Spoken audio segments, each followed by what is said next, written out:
ঝরে গেছে ফুল রামিসা, আর উন্মুক্ত করে গেছে কিছু মানুষ কতটা বীভৎস হতে পারে তার চিত্র। যাদের একজন রামিসা ধর্ষণ এবং হত্যা মামলার আসামি সোহেল রানা। পুলিশের জবানবন্দিতে উঠে এসেছে হত্যার ঘটনায় বর্বরতার চিহ্ন। এদিকে দ্রুত বিচারের দাবিতে বিক্ষোভ করেছেন পল্লবীবাসী এবং বিভিন্ন শিক্ষা প্রতিষ্ঠানের শিক্ষার্থীরা। ঘাতক সোহেল রানার বিরুদ্ধে নাটোরের নাশকতার একটি মামলাও রয়েছে। দুর্দান্ত সব ফিচার নিয়ে এলো ক্যাপ্টেন ভিক্টর বাইক। এতে রয়েছে শক্তিশালী রিচার্জেবল ব্যাটারি, ব্লুটুথ এবং exciting music. Captain Victor bike, আনন্দে বাড়ুক শৈশব।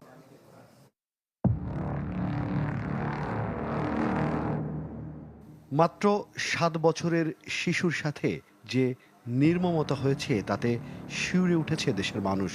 প্রশ্ন জাগছে, কিভাবে এতটা নৃশংস হতে পারে একজন?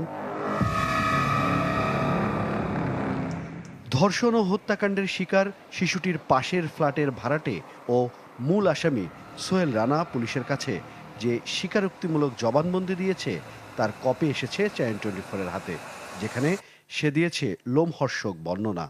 আসামি সোহেল বলছে, মঙ্গলবার সকাল 9:30টার দিকে ঘরে ডেকে নেয়ার পর শিশুটিকে বাথরুমে নেয় সে। চিৎকার করলে মুখে কাপড় দিয়ে ধর্ষণ করে। অজ্ঞান হয়ে গেলে আসামি সোহেল ভাবে শিশুটি মারা গেছে, তাই লাশ গুম করতে মাথা কেটে আলাদা করে।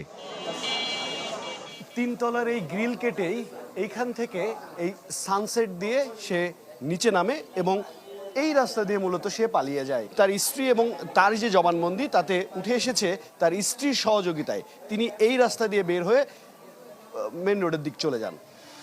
পালিয়ে যাওয়ার এই দৃশ্য পাশের ভবন থেকে দেখেন এক যুবক, যিনি সোহেলের উপস্থিত নিশ্চিত করে পুলিশের কাছে সাক্ষ্য দিয়েছেন। খালি গায়ে আপনার ওখান থেকে আমার এই জানলা ধইরা ঝুলতেছে নামার টাইমে। পরে আমি ওরা লাভ দিয়ে চিল্লাইলাম যে চোর চোর চোর।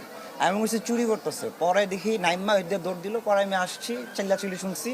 পরে ওর বইয়ের আওয়াজ পাইছে সবাই মিললা। পরে আমি ভিতরে আমরা গেলাম, পরে দেখি এই কাহিনী। মর্মান্তিক এই ঘটনায় ক্ষোভে ফুঁসছে দেশ।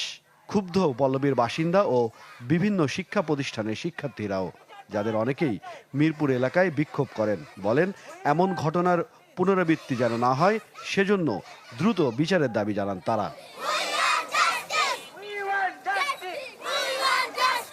আমরা চাই ওকে যেভাবে হত্যা করা হয়েছে তাদেরকেও এভাবে করা হোক। আর যদি 48 ঘন্টার মধ্যে কিছু না করা হয় তাহলে পুরো বাংলাদেশ নামবো। ঘাতক সোহেল রানা মাদকাসক্ত। পুলিশ বলছে 2015 সালে নাটোরে তার বিরুদ্ধে নাশকতার একটি মামলা রয়েছে। তার ওয়াইফের ভাষ্য হলো সে শুরু থেকে শুয়ে বা ঘুমিয়েছিল বা অন্য